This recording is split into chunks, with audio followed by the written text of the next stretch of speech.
Libro primero de la Historia Natural y Moral de las Indias. Capítulo primero de la opinión que algunos autores tuvieron, que el cielo no se extendía al nuevo mundo. Estuvieron tan lejos los antiguos de pensar que hubiese gentes en este nuevo mundo, que muchos de ellos no quisieron creer que había tierra de esta parte, y lo que es más de maravillar, no faltó quien también negase a ver acá este cielo que vemos, porque aunque es verdad que los más y los mejores de los filósofos sintieron, que el cielo era todo redondo, como en efecto lo es, y que así rodeaba por todas partes la tierra, y la encerraba en sí, con todo eso, algunos, y no pocos, ni de los de menos autoridad entre los sagrados doctores, tuvieron diferente opinión, imaginando la fábrica de este mundo a manera de una casa, en la cual el techo que la cubre, solo la rodea por lo alto, y no la cerca por todas partes, dando por razón de esto, que de otra suerte estuviera la tierra en medio colgada del aire, que parece cosa ajena de toda razón, y también que en todos los edificios vemos que el cimiento está de una parte, y el techo de otra contraria, y así, conforme a buena consideración, en este gran edificio del mundo, todo el cielo estará a una parte encima, y toda la tierra a otra diferente debajo. El glorioso Crisóstomo, como quien se había más ocupado en el estudio de las letras sagradas, que no en el de las ciencias humanas, muestra ser de esta opinión, haciendo donaire en sus comentarios sobre la epístola a de Hebreos, de los que afirman, que es el cielo todo redondo, y parécele que la divina escritura quiere dar a entender otra cosa, llamando al cielo tabernáculo y tienda, o toldo que puso Dios, y aún pasa allí el santo 3 más adelante en decir, que no es el cielo el que se mueve y anda, sino que el sol y la luna y las estrellas son las que se mueven en el cielo, en la manera que los pájaros se mueven por el aire, y no como los filósofos piensan, que se revuelven con el mismo cielo, como los rayos con su rueda van. Con este parecer de Crisóstomo Teodoreto, autor grave, y Teofilacto 4, como suele casi en todo, y Lactancio Firmiano 5, antes de todos los dichos, sintiendo lo mismo, no se acaba de reír y burlar de la opinión de los peripatéticos y académicos que dan al cielo figura redonda, y ponen la tierra en medio del mundo, porque le parece cosa de risa que esté la tierra colgada del aire, como está tocado, por donde viene a conformarse más con el parecer de Epicuro,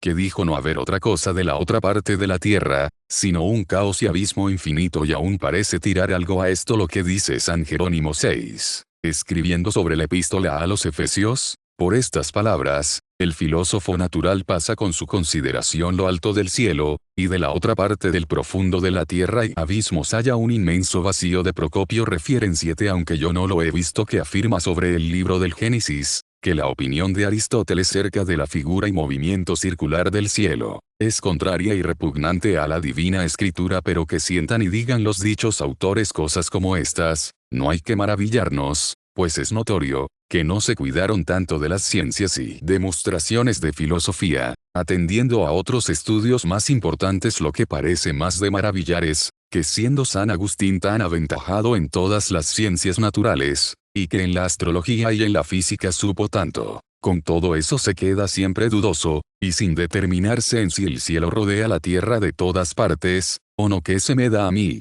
dice el 8, que pensemos que el cielo, como una bola, encierre en sí la tierra de todas partes, estando ella en medio del mundo, como en el fiel, o que digamos que no es así, sino que cubre el cielo a la tierra por una parte solamente, como un plato grande que está encima en el propio lugar donde dice lo referido, da a entender, y aún lo dice claro, que no hay demostración, sino solo conjeturas, para afirmar que el cielo es de figura redonda. Y allí en otras partes 9 tiene por cosa dudosa el movimiento circular de los cielos. No se ha de ofender nadie, ni tener en menos los santos doctores de la Iglesia, si en algún punto de filosofía y ciencias naturales sienten diferentemente de lo que está más recibido y aprobado por buena filosofía, pues todo su estudio fue conocer, y servir y predicar al Criador, y en esto tuvieron grande excelencia, y como empleados del todo en esto, que es lo que importa, no es mucho que en el estudio y conocimiento de las criaturas, no hayan todas veces por entero acertado. Harto más ciertamente son de reprender los sabios de este siglo,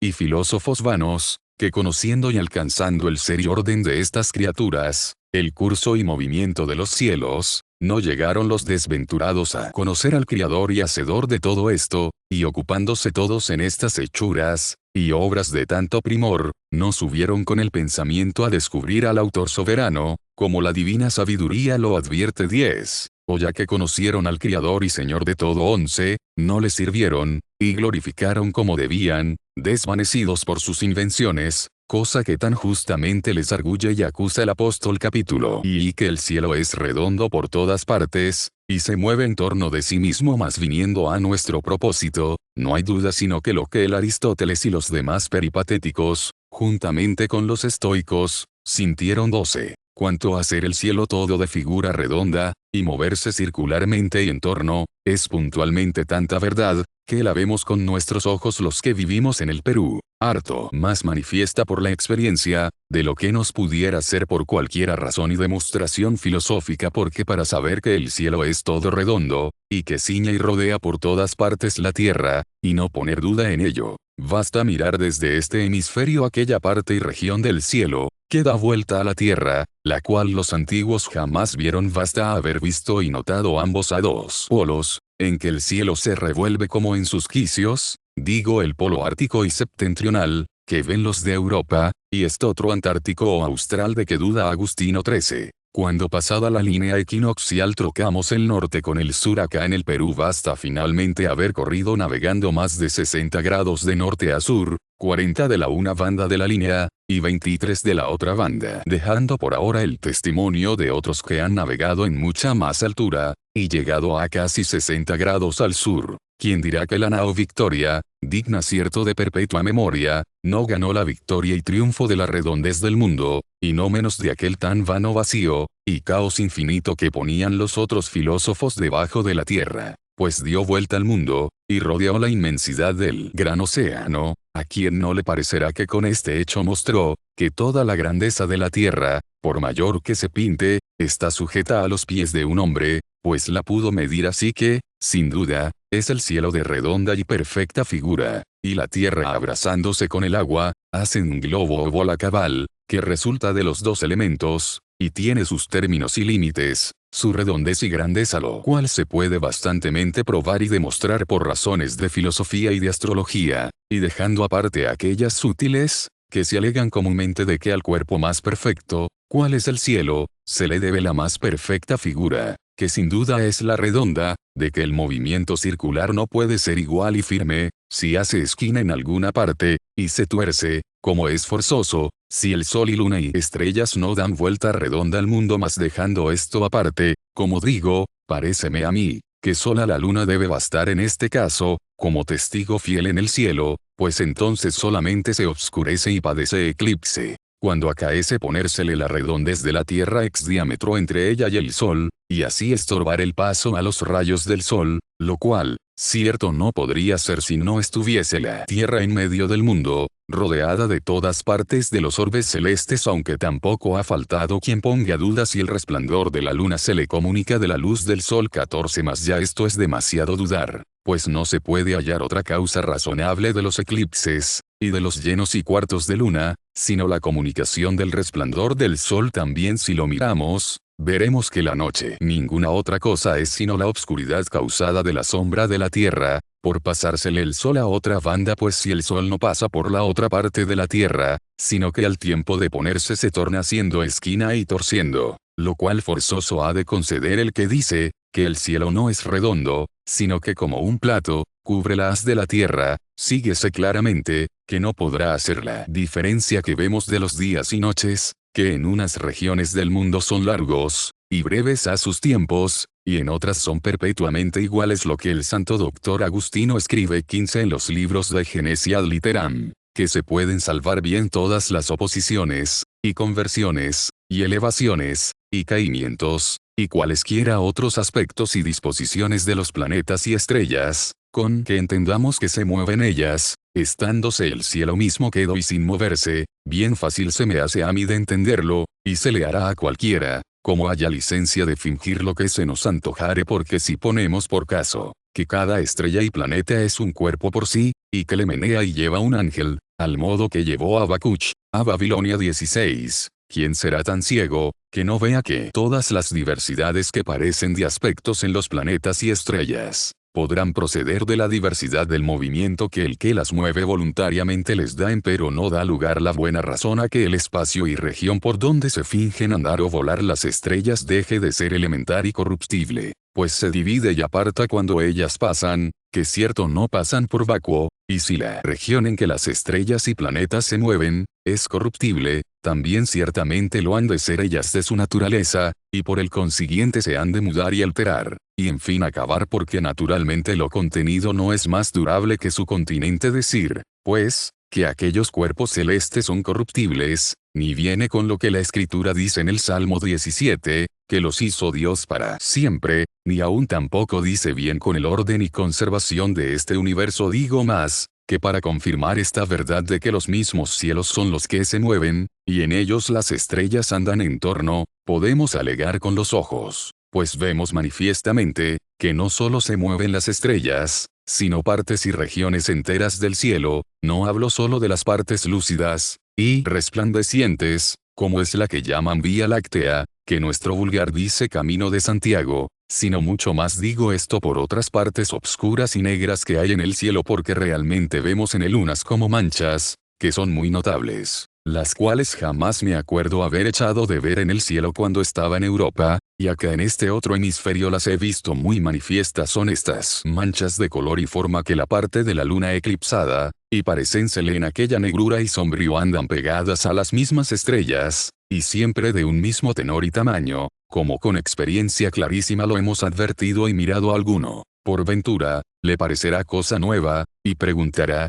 ¿de qué pueda proceder tal género de manchas en el cielo? Yo cierto no alcanzo hasta ahora más de pensar, que como la galaxia o Vía Láctea, dicen los filósofos, que resulta de ser partes del cielo más densas y opacas, y que por eso reciben más luz, así también por el contrario hay otras partes muy raras y muy diáfanas o transparentes, y como reciben menos luz, parecen partes más negras. Sea esta, o no sea esta la causa que causa cierta no puedo afirmarla, a lo menos en el hecho que haya las dichas manchas en el cielo, y que sin discrepar se menean con el mismo compás que las estrellas, es experiencia certísima, y de propósito muchas veces considerada infiérese de todo lo dicho, que sin duda ninguna los cielos encierran en sí de todas partes la tierra, moviéndose siempre alrededor de ella, sin que haya para qué poner esto más en cuestión. Capítulo 3. Que la Sagrada Escritura nos da a entender, que la tierra está en medio del mundo, y aunque a Procopio Gaseo y a otros de su opinión les parezca que es contrario a la Divina Escritura poner la tierra en medio del mundo, y hacer el cielo todo redondo, mas en la verdad esta no solo no es doctrina contraria,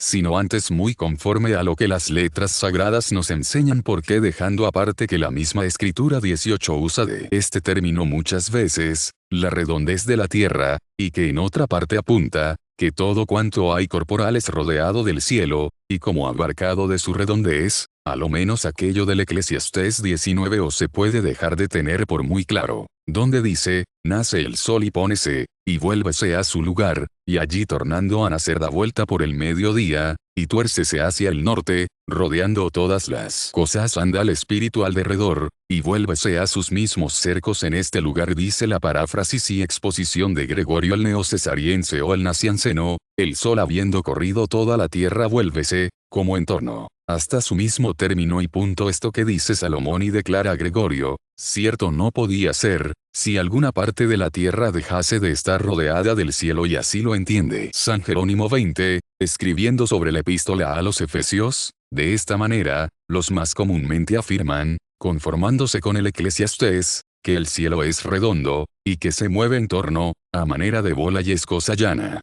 que ninguna figura redonda tiene latitud, ni longitud, ni altura, ni profundo, porque es por todas partes igual y pareja. Luego, según San Jerónimo, lo que los más sienten del cielo que es redondo, no solo no es contrario a la Escritura, pero muy conforme con ella, pues San Basilio 21 y ese Ambrosio, que de ordinario le sigue en los libros llamados Hexamerón, aunque se muestran un poco dudosos en este punto, al fin, más se inclinan a conceder la redondez del mundo. Verdades, que con la quinta substancia que Aristóteles atribuye al cielo, no está bien. San Ambrosio 22. Del lugar de la tierra y de su firmeza, es cosa cierto de ver, cuán galanamente y con cuánta gracia habla la Divina Escritura, para causarnos gran admiración, y no menor gusto, de aquella inefable potencia y sabiduría del Criador, porque en una parte nos refiere Dios 23 que Él fue el que estableció las columnas que sustentan la tierra, dándonos a entender, como bien declara San Ambrosio 24,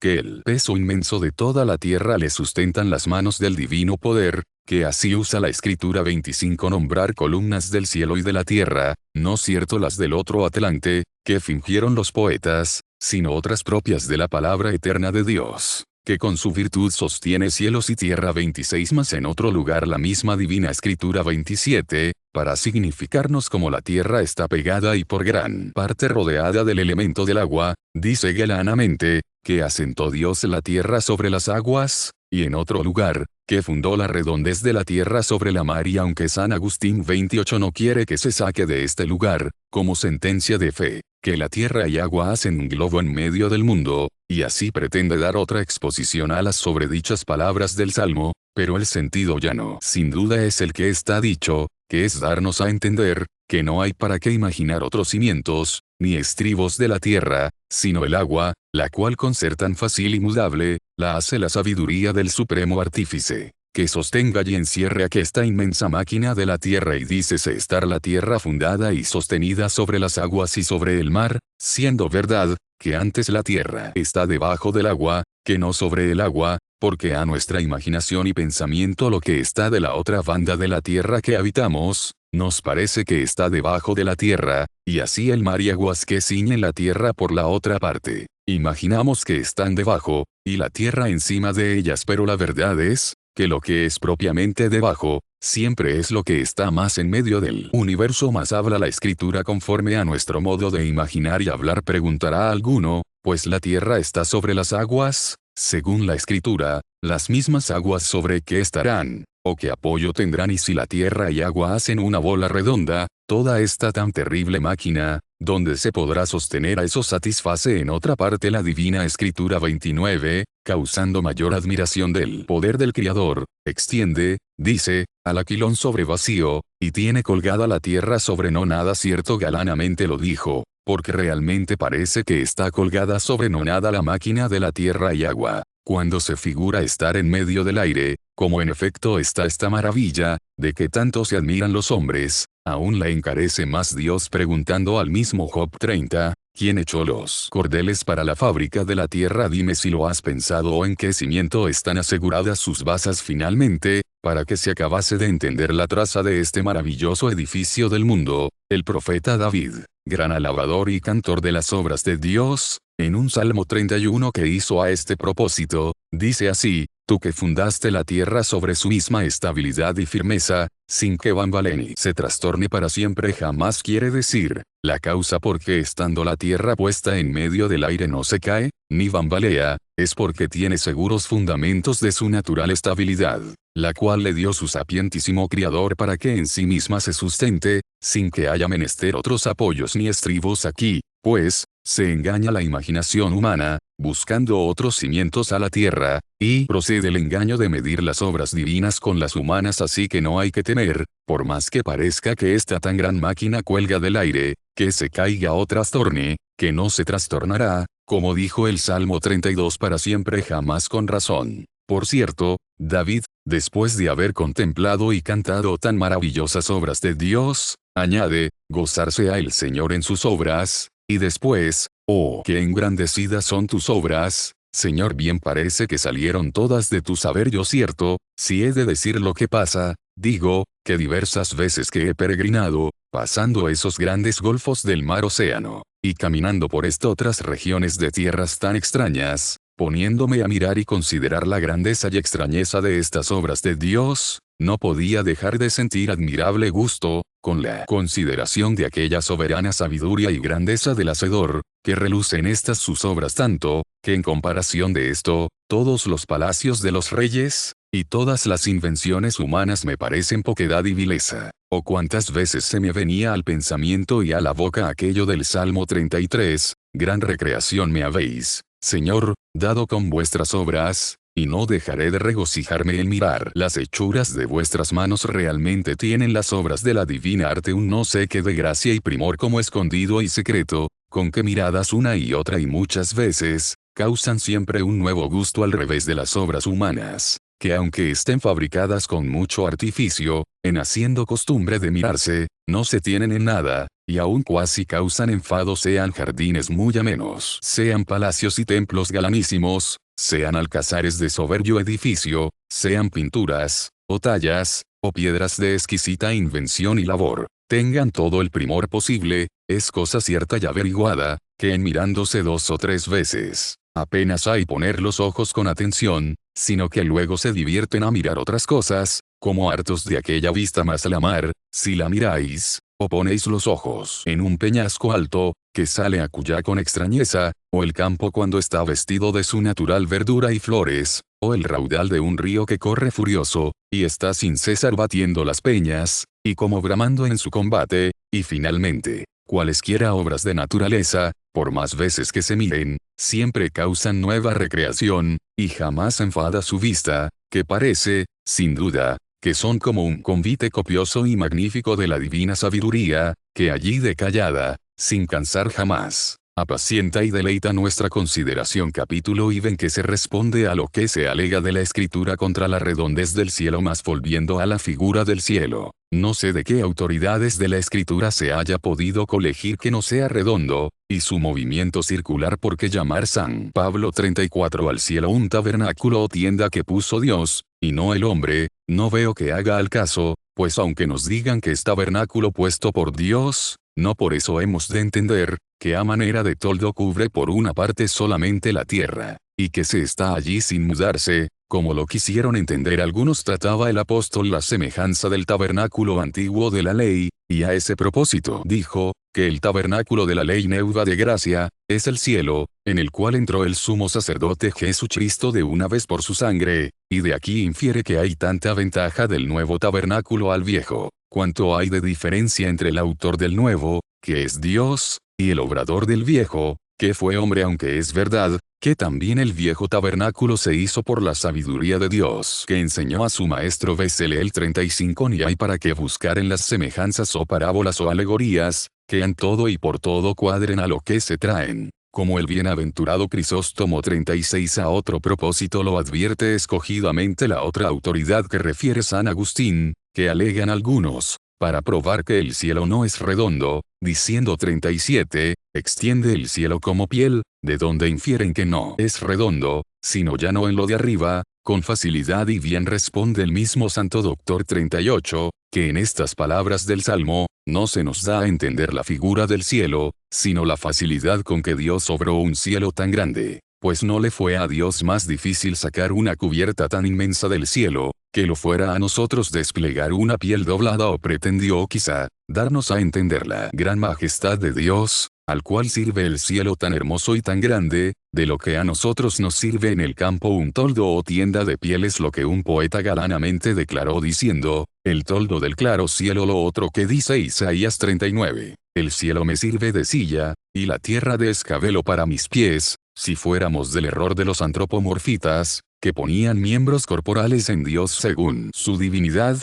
pudiera darnos en qué entender para declarar, cómo era posible ser la tierra escabelo de los pies de Dios, estando en medio del mundo, si hinche Dios todo el mundo, porque había de tener pies de una parte y de otra, y muchas cabezas alrededor, que es cosa de risa y donaire basta, pues, saber que en las divinas escrituras no hemos de seguir la letra que mata, sino el espíritu que da vida, como dice San Pablo 40. Capítulo B. Chica de la hechura y gesto del cielo del nuevo mundo. ¿Cuál sea el gesto y manera de este cielo que está a la banda del sur? Pregúntanlo muchos en Europa, porque en los antiguos no pueden leer cosa cierta, porque aunque concluyen eficazmente que hay cielo de esta parte del mundo, pero qué talla y hechura tenga, no lo pudieron ellos alcanzar, aunque es verdad que tratan mucho 41 de una grande y hermosa estrella que acá vemos, que ellos llaman canópolos, que de nuevo navegan a estas partes, suelen escribir cosas grandes de este cielo, es a saber, que es muy resplandeciente, y que tiene muchas y muy grandes estrellas. En efecto, las cosas de lejos se pintan muy engrandecidas, pero a mí al revés me parece, y tengo por llano, que a la otra banda del norte hay más número de estrellas y de más ilustre grandeza, ni veo acá estrellas que excedan a la bocina y al carro. Bien es verdad que el crucero de acá es hermoso y de vista admirable. Crucero llamamos 4 estrellas notables que hacen entre sí forma de cruz, puestas en mucha igualdad y proporción. Creen los ignorantes, que este crucero es el polo del sur, porque ven a los marineros tomar el altura por el crucero de acá, como allá suelen por el norte, mas engañanse, y la razón por qué lo hacen así los marineros es, porque no hay de esta banda estrella fija que muestre al polo, al modo que allá la estrella del norte lo hace, y así toman la altura por la estrella que es el pie del crucero, la cual estrella dista del verdadero y fijo polo 30 grados, como la estrella del norte allá dista 3 y algo más, y así es más difícil de tomar acá la altura, porque la dicha estrella del pie del crucero, ha de estar derecha, lo cual es solamente a un tiempo de la noche, que en diversas partes del año es a diferentes horas, y en mucho tiempo del año en toda la noche no llega a encumbrar, que es cosa molesta para tomar la altura, y así, los más diestros pilotos no se cuidan del crucero, sino por el astrolabio toman el sol, y ven en él la altura en que se hallan, en lo cual se aventajan comúnmente los portugueses, como gente que tiene más curso de navegar. De cuántas naciones hay en el mundo, hay también de esta parte del sur otras estrellas, que en alguna manera responden a las del norte. La Vía Láctea, que llaman, corre mucho y muy resplandeciente a esta banda, y vense en ella aquellas manchas negras tan admirables, de que arriba hicimos mención. Otras particularidades otros las dirán o advertirán con más cuidado. Bástenos por ahora esto poco que habemos referido. Capítulo. Vi que el mundo hacia ambos polos tiene tierra y mar, no está hecho poco, pues hemos salido con que acá tenemos cielo,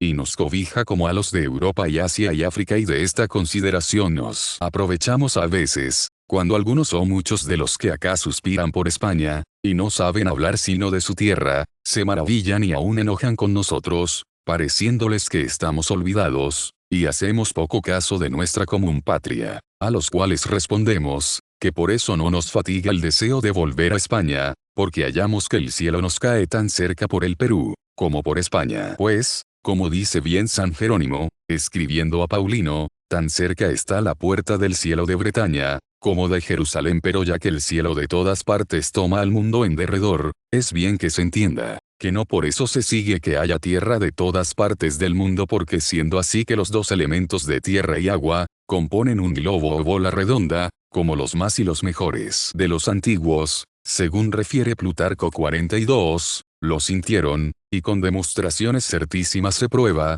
podríase pensar que la mar ocupa toda la parte que cae al polo antártico o sur, de tal modo, que no deje lugar alguno a la tierra por aquella banda, según que San Agustín, doctamente arguye 43, contra la opinión de los que ponen antípodas no advierten, dice, que aunque se crea o se pruebe, que el mundo es de figura redonda como una bola, no por eso está luego en la mano, que por aquella otra parte del mundo esté la tierra descubierta y sin agua. Dice bien, sin duda, San Agustín en esto, pero tampoco se sigue, ni se prueba lo contrario, que es no haber tierra descubierta al polo antártico, y ya la experiencia a los ojos lo ha mostrado ser así, que en efecto la hay, porque aunque la mayor parte del mundo, que cae al dicho polo antártico, esté ocupada del mar, pero no es toda ella, antes hay tierra, de suerte que a todas partes del mundo la tierra y el agua se están como abrazando, y dando entrada la una a la otra, que de verdad es cosa para mucho admirar y glorificar el arte del Criador soberano. Sabemos por la Sagrada Escritura 44, que en el principio del mundo fueron las aguas congregadas,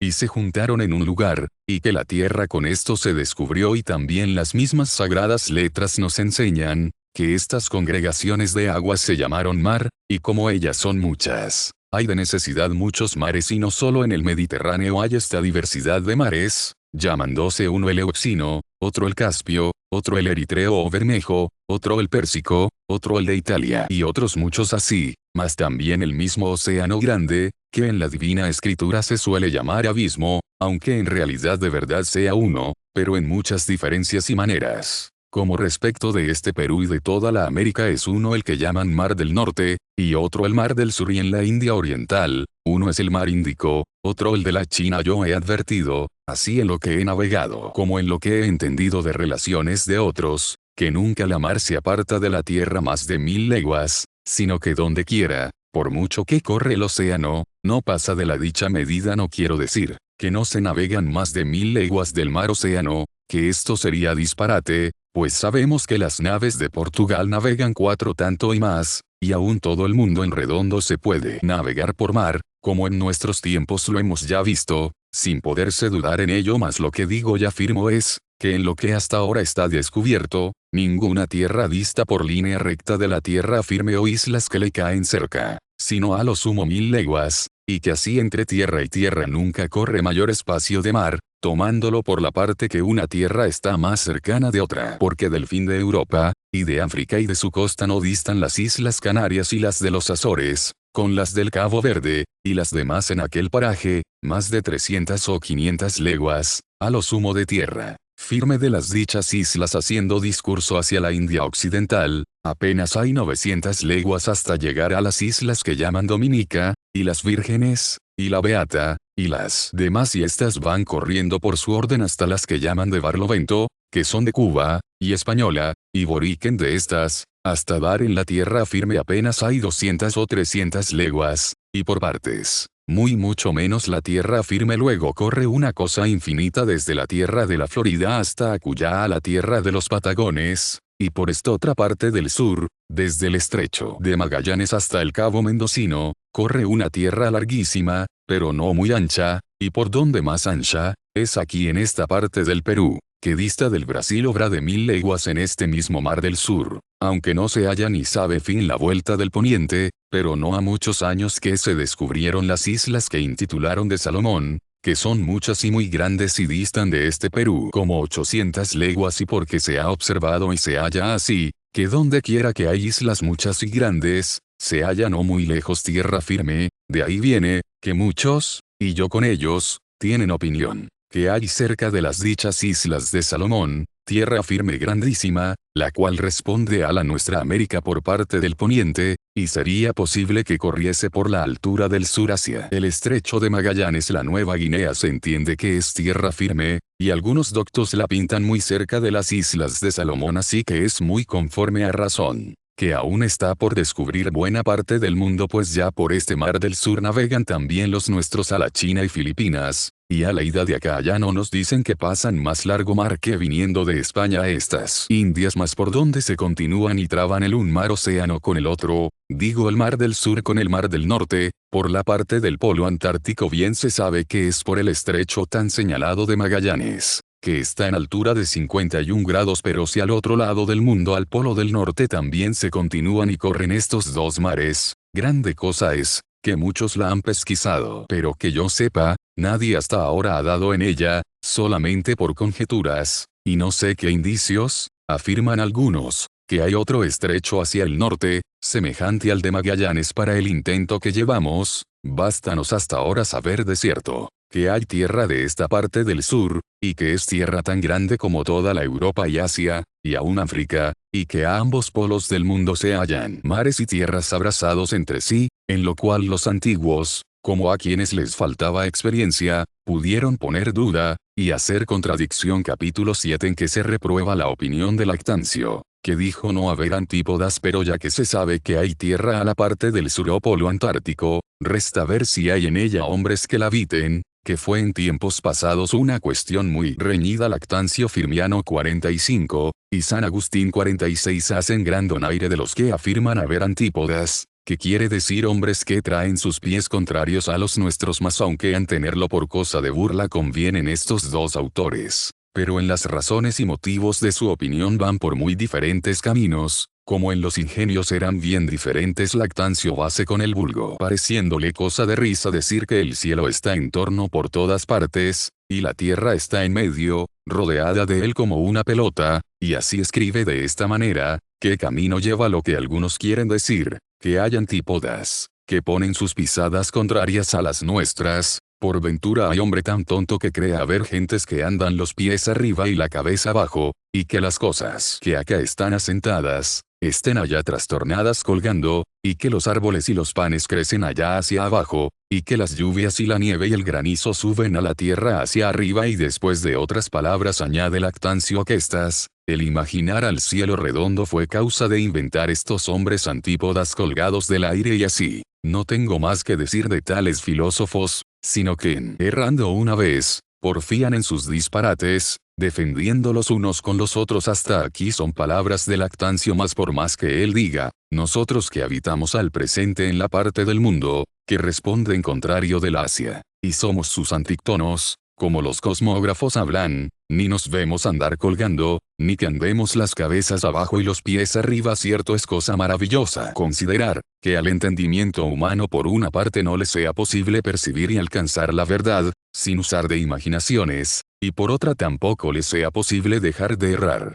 Si del todo se va tras la imaginación, no podemos entender que el cielo es redondo, como lo es, y que la tierra está en medio, sino imaginándolo más. Si a esta misma imaginación no la corrige y reforma la razón, sino que se deja al entendimiento llevar de ella, forzoso hemos de ser engañados y errar, por donde sacaremos con manifiesta experiencia, que hay en nuestras almas cierta lumbre del cielo, con la cual vemos y juzgamos aún las mismas imágenes y formas interiores, que se nos ofrecen para entender, y con la dicha lumbre interior aprobamos o desechamos lo que ellas nos están diciendo. De aquí se ve claro, como el ánima racional es sobre toda naturaleza corporal, y como la fuerza y vigor eterno de la verdad, preside en el más alto lugar del hombre, y vese, como muestra y declara bien que esta su luz tan pura, es participada de aquella suma y primera luz. Y quien esto no lo sabe o lo duda, podemos bien decir, que no sabe o duda si es hombre. Así que si a nuestra imaginación preguntamos, ¿qué le parece de la redondez del cielo?,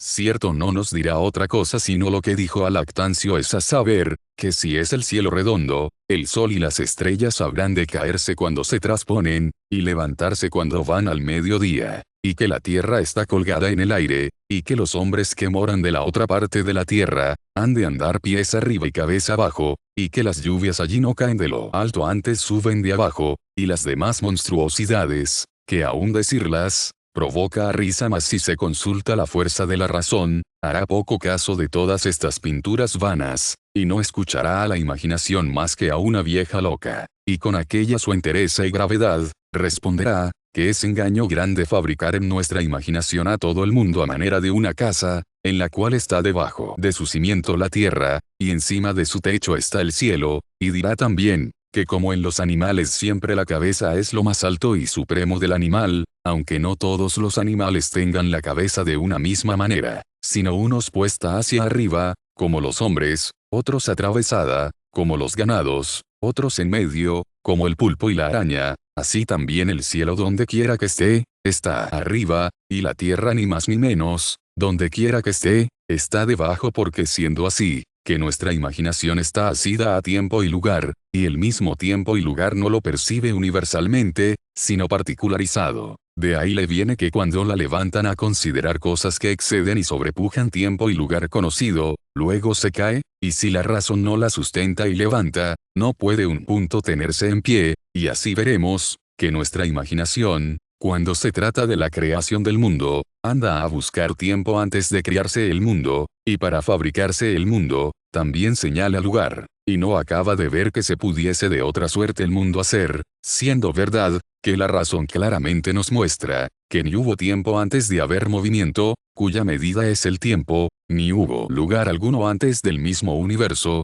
que encierra todo lugar. Por tanto el filósofo excelente Aristóteles, clara y brevemente satisface 47 al argumento que hacen contra el lugar de la tierra, tomado del modo nuestro de imaginar, diciendo con gran verdad, que en el mundo el mismo lugar es en medio y abajo, y cuanto más en medio está una cosa, tanto más abajo, la cual respuesta alegando Lactancio Firmiano, sin reprobarla con alguna razón, pasa con decir, que no se puede detener en reprobarla por la priesa que lleva a otras cosas. Capítulo 8 del motivo que tuvo San Agustín para negar los antípodas. Muy otra fue la razón que movió a ese Agustín, como de tan alto ingenio, para negar los antípodas, porque la razón que arriba dijimos, de que andarían al revés los antípodas, el mismo santo doctor la deshace en su libro de los predicamentos. Los antiguos, dice el 48, afirman, que por todas partes está la tierra debajo y el cielo encima, conforme a lo cual los antípodas, que según se dice,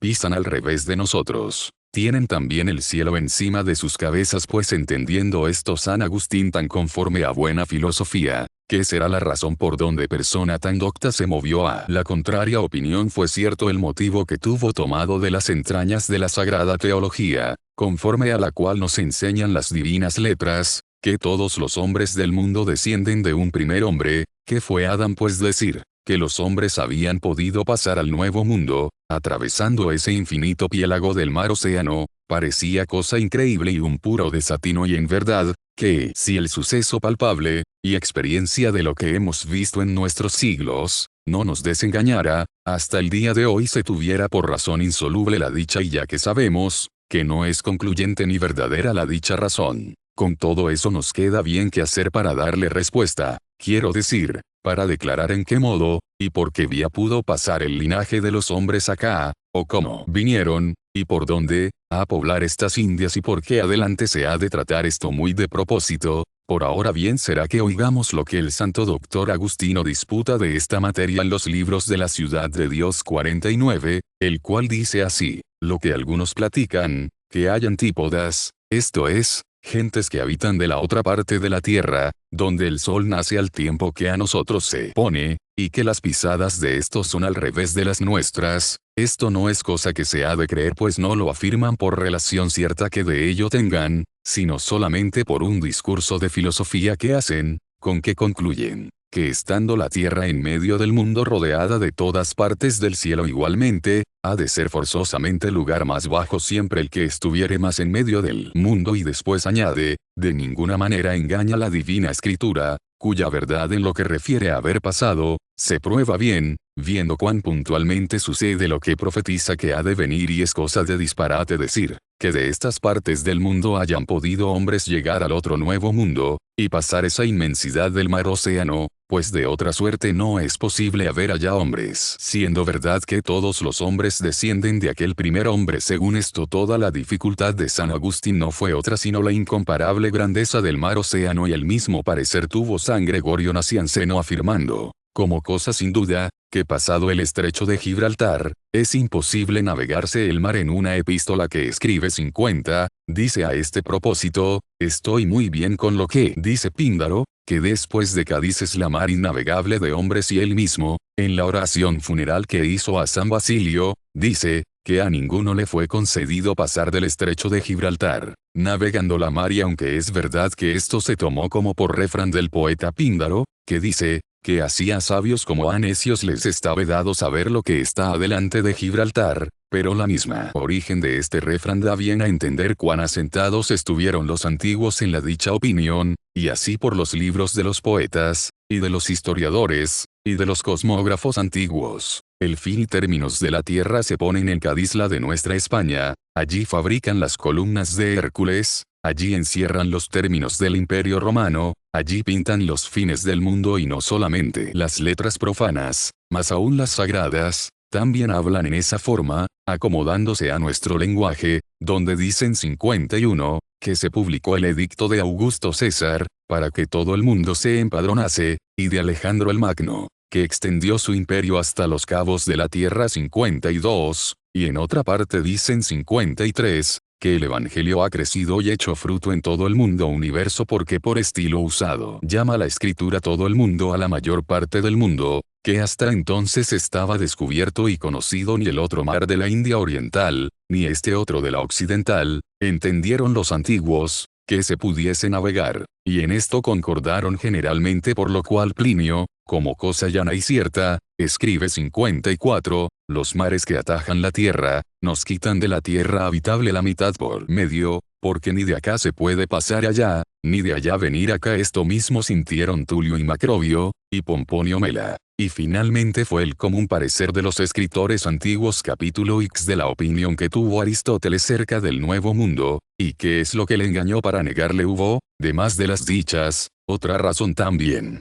por la cual se movieron los antiguos a creer que era imposible pasar los hombres de allá a este nuevo mundo, y fue decir, que de la otra parte de la inmensidad del océano, era el calor de la región que llaman tórrida o quemada tan excesivo, que no consentía, ni por mar, ni por tierra, pasar los hombres, por atrevidos que fuesen, del un polo al otro polo, porque aun aquellos filósofos, que afirmaron ser la tierra redonda, como en efecto lo es, y a ver hacia ambos polos del mundo, tierra habitable. Con todo eso negaron que pudiese habitarse del linaje humano la región que cae en medio, y se comprende entre los dos trópicos, que es la mayor de las 5 zonas o regiones en que los cosmógrafos y astrólogos parten el mundo. La razón que daban de ser esta zona tórrida e inhabitable, era el ardor del sol, que siempre anda encima tan cercano y abraza toda aquella región, y por el consiguiente la hace falta de aguas y pastos. De esta opinión fue Aristóteles, que aunque tan gran filósofo, se engañó en esta parte, para cuya inteligencia será bien decir en que procedió bien con su discurso, y en que vino a errar disputando, pues, el filósofo 55 del viento agregó sur, si hemos de entender, que nace del mediodía o no,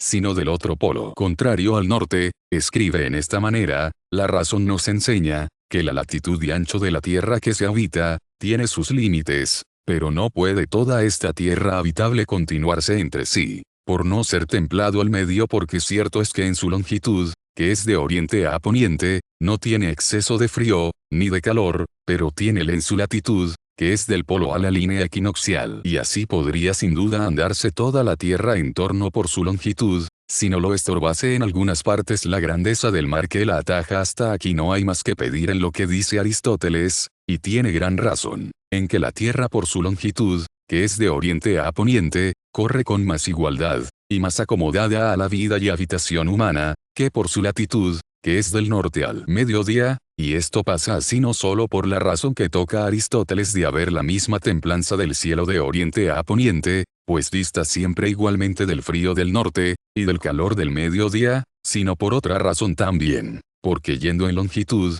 siempre hay días y noches sucesivamente, lo cual yendo en latitud, no puede ser, pues ha de llegar forzoso a aquella región polar, donde hay una parte del año noche continuada, que dure 6 meses, lo cual para la vida humana es de grandísimo inconveniente. Pasa más adelante el filósofo, reprendiendo a los geógrafos, que describían la tierra en su tiempo, y dice así: lo que he dicho se puede bien advertir en los caminos que hacen por tierra, y en las navegaciones de mar, pues hay gran diferencia de su longitud a su latitud, porque el espacio que hay desde las columnas de Hércules, que es Gibraltar, hasta la India Oriental, excede en proporción más que de 5 a 3, al espacio que hay desde la Etiopía hasta la laguna Meotis, y últimos fines de los Citas, y esto consta por la cuenta de jornadas, y de navegación, cuanto se ha podido hasta ahora con la experiencia alcanzar, y tenemos noticia de la latitud que hay de la tórrida habitable, hasta las partes de ella que no se habitan. En esto se le debe perdonar a Aristóteles,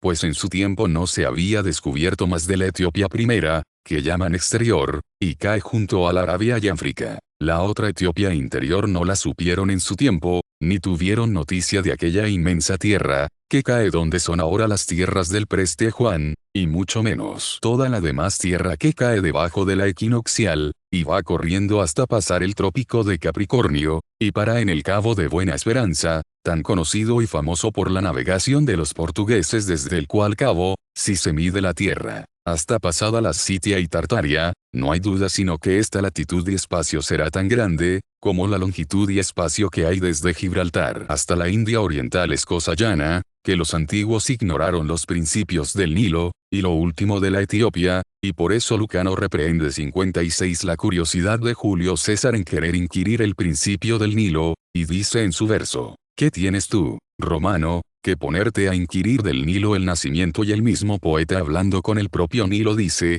pues es tu nacimiento tan oculto, que ignora el mundo todo, cuyo seas más conforme a la Sagrada Escritura, bien se entiende que sea habitable aquella tierra, pues de otra suerte no dijera el profeta Sofonías 57, hablando de la vocación al evangelio de aquellas gentes: de más allá de los ríos de Etiopía me traerán presentes los hijos de mis esparcidos, que así llama a los apóstoles. Pero, como está dicho, justo es perdonar al filósofo por haber creído a los historiadores y cosmógrafos de su tiempo. Examinemos ahora lo que se sigue. La una parte, dice, del mundo, que es la septentrional puesta al norte, pasada la zona templada, es inhabitable por el frío excesivo. La otra parte, que está al mediodía, también es inhabitable en pasando del trópico, por el excesivo calor, más las partes del mundo que corren pasada la India de una banda, y pasadas las columnas de Hércules de otra. Cierto es que no se juntan entre sí, por atajarlas el gran mar océano. En esto postrero dice mucha verdad, pero añade luego, por cuanto a la otra parte del mundo es necesario que la Tierra tenga la misma proporción con su polo antártico, que tiene esta nuestra parte habitable con el suyo, que es norte no hay duda, sino que en todo ha de proceder el otro mundo como este de acá, en todas las demás cosas, y especialmente en el nacimiento y orden de los vientos, y después de decir otras razones que no hacen a nuestro caso, concluye Aristóteles diciendo, forzoso hemos de conceder, que el abrego es aquel viento que sopla de la región que se abrasa de calor, y la tal región por tener tan cercano al sol, carece de aguas y de pastos. Este es el parecer de Aristóteles, y cierto que apenas pudo alcanzar más la conjetura humana de dónde vengo, cuando lo pienso cristianamente, a advertir muchas veces, cuán flaca y corta sea la filosofía de los sabios de este siglo en las cosas divinas, pues aún en las humanas, donde tanto les parece que saben, a veces tampoco aciertan. Siente Aristóteles y afirma, que la tierra que está a este polo del sur habitable, es, según su longitud, grandísima, que es de oriente a poniente, y que según su latitud, que es desde el polo del sur hasta la equinoccial, es cortísima. Esto es tan al revés de la verdad, que casi toda la habitación que hay a esta banda del polo antártico, es según la latitud, quiero decir, del polo a la línea, y por la longitud, que es de oriente a poniente, es tan pequeña, que excede y sobrepuja la latitud a la longitud en este nuevo orbe, tanto como 10 exceden a 3, y aún más lo otro, que afirma ser del todo inhabitable la región media, que llaman tórrida zona, por el excesivo calor, causado de la vecindad del sol, y por esta causa carecer de aguas y pastos. Esto todo pasa al revés porque la mayor parte de este nuevo mundo, y muy poblada de hombres y animales, está entre los dos trópicos en la misma tórrida zona, y de pastos y aguas es la región más abundante de cuantas tiene el mundo universo, y por la mayor parte es región muy templada, para que se vea, que aún en esto natural, hizo Dios necia la sabiduría de este siglo. En conclusión, la tórrida zona es habitable, y se habita copiosísimamente, cuanto quiera que los antiguos lo tengan por imposible. Más la otra zona o región, que cae entre la tórrida y la polar al sur, aunque por su sitio sea muy cómoda para la vida humana, pero son muy pocos los que habitan en ella, pues apenas se sabe de otra, sino del reino de Chile, y un pedazo cerca del Cabo de Buena Esperanza, lo demás tiene lo ocupado el mar océano, aunque hay muchos que tienen por opinión, y de mí confieso, que no estoy lejos de su parecer, que hay mucha más tierra, que no está descubierta, y que esta ha de ser tierra firme opuesta a la tierra de Chile, que vaya corriendo al sur pasado el círculo trópico de Capricornio, y si la hay, sin duda es tierra de excelente condición por estar en medio de los dos extremos, y en el mismo puesto, que lo mejor de Europa. Y cuanto a esto bien atinada anduvo la conjetura de Aristóteles. Pero hablando de lo que hasta ahora está descubierto,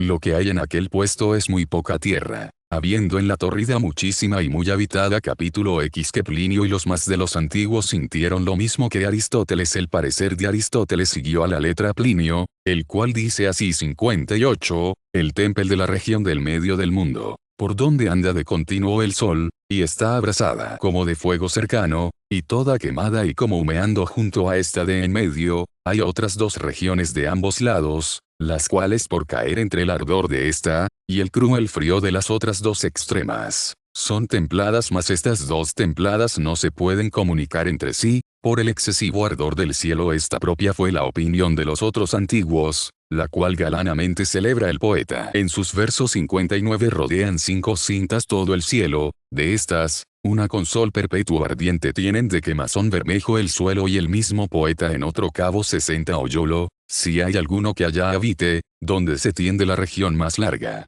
que en medio de las 4 el sol derrite. Y otro poeta aún más claro dice lo mismo 61, son en la tierra iguales las regiones a las del cielo, y de estas 5, aquella que está en medio, no tiene poblaciones. Por el bravo calor fundóse esta opinión común de los antiguos en una razón que les pareció cierta e inexpugnable. Veían que en tanto era una región más caliente, cuando se acercaba más al mediodía. Y es esto tanta verdad, que en una misma provincia de Italia es la Pulla más cálida que la Toscana por esa razón, y por la misma en España es más caliente la Andalucía que Vizcaya, y esto en tanto grado, que no siendo la diferencia de más de 8 grados, y aún no cabales, se tiene la una por muy caliente, y la otra por muy fría. De aquí inferían por buena consecuencia, que aquella región que se allegase tanto al mediodía, que tuviese el sol sobre su cabeza, necesariamente había de sentir un perpetuo y excesivo calor. De más de esto veían también, que todas las diferencias que el año tiene, de primavera, estío, otoño, invierno, proceden de acercarse o alejarse el sol y echando de ver, que estando ellos aún bien lejos del trópico, a donde llega el sol en verano, con todo eso por írseles acercando, sentían terribles calores en estío, hacían su cuenta, que si tuvieran al sol tan cerca de sí, que anduviera encima de sus cabezas, y esto por todo el discurso del año, fuera el calor tan insufrible, que sin duda se consumieran y abrazaran los hombres de tal exceso. Esta fue la razón que venció a los antiguos, para tener por no habitable la región de en medio, que por eso llamaron tórrida zona. Y cierto que si la misma experiencia por vista de ojos, no nos hubiera desengañado, hoy día dijéramos todos, que era razón concluyente y matemática, porque veamos cuán flaco es nuestro entendimiento para alcanzar aún estas cosas naturales. Mas ya podemos decir, que a la buena dicha de nuestros siglos le cupo alcanzar aquellas dos grandes maravillas, es a saber, navegarse el mar océano con gran facilidad, y gozar los hombres en la tórrida zona del lindísimo Temple, cosas que nunca los antiguos se pudieron persuadir de estas dos maravillas. La postrera de la habitación y cualidades de la tórrida zona, hemos de tratar, con ayuda de Dios, largamente en el libro siguiente, y así en este será bien declarar la otra, del modo de navegar el océano, porque nos importa muchos para el intento que llevamos en esta obra. Pero antes de venir a este punto, convendrá decir, qué es lo que sintieron los antiguos de estas nuevas gentes que llamamos indios. Capítulo. Sí que se halla en los antiguos alguna noticia de este nuevo mundo. Resumiendo lo dicho, queda que los antiguos, o no creyeron haber hombres pasado el trópico de Cáncer, como San Agustín y Lactancio sintieron, o que si había hombres, a lo menos no habitaban entre los trópicos, como lo afirman Aristóteles y Plinio, y antes que ellos, Parmenides filósofo 62. Ser de otra suerte lo uno y lo otro, ya está bastante averiguado. Mas todavía muchos con curiosidad preguntan, si de esta verdad que en nuestros tiempos es tan notoria, hubo en los pasados alguna noticia, porque parece cierto cosa muy extraña, que sea tamaño este mundo nuevo, como con nuestros ojos le vemos,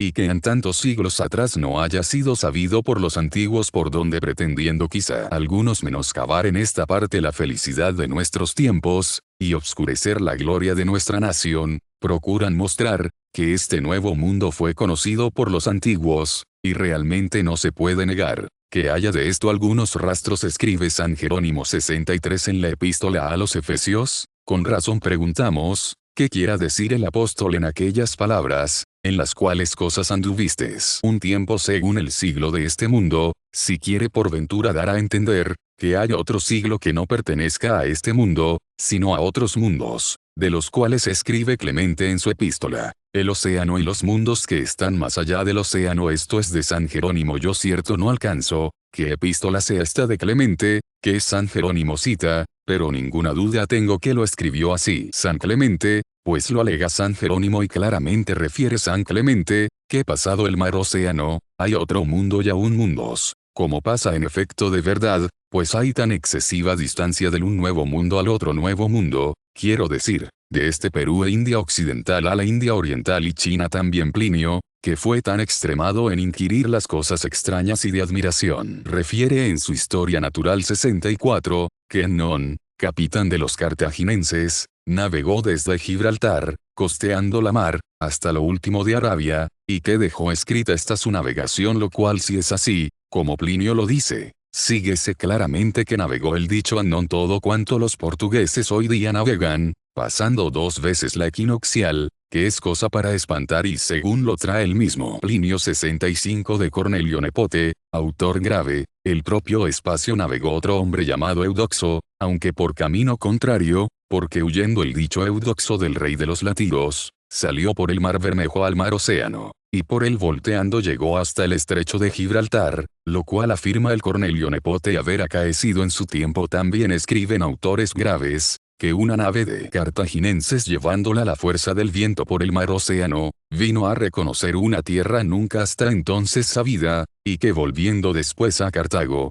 puso gran gana a los cartaginenses de descubrir y poblar aquella tierra, y que el Senado con riguroso decreto vedó la tal navegación, temiendo que con la codicia de nuevas tierras, se menoscabase su patria. De todo esto se puede bien colegir que hubiese en los antiguos algún conocimiento del Nuevo Mundo, aunque particularizando a esta nuestra América, y toda esta India occidental, apenas se halla cosa cierta en los libros de los escritores antiguos, más de la India oriental no solo la de la una parte, sino también la de la otra, que antiguamente era la más remota por caminarse. Al contrario de ahora, digo que se halla mención, y no muy corta, ni muy obscura, porque a quien no le es fácil hallar en los antiguos